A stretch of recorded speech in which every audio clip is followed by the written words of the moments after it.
खो खो खेळ खेळत होता. आता तो इंजिनिअरिंगला 3ऱ्या वर्षाला आहे. फेब्रुवारी महिन्यात कॉलेजमध्ये खेळत असताना त्याचा पळता पळता पाय फिरला.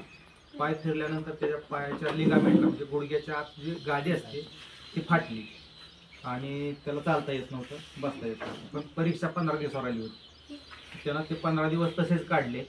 परीक्षा झाली, 15 दिवसानंतर तो घरी आला. मग आम्ही त्याला घेऊन फलटणला गेलो.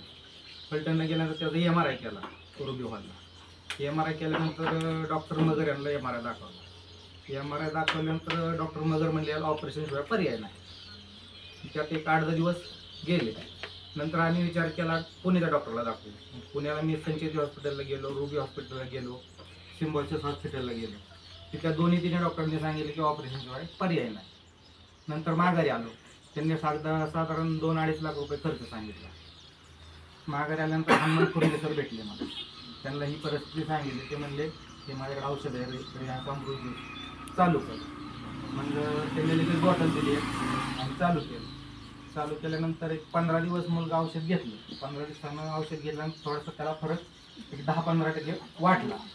15% वाटल्यानंतर पुन्हा त्याला मुंबईला जावं लागलं. 1 महिन्याच्या इंटर्नशिपसाठी त्याला मुंबईला जावं लागलं. त्यानं जाताना बॉटल बरोबर नेली नाही, घरीच विसरून गेला. 15 महिनाभर मुंबईमध्ये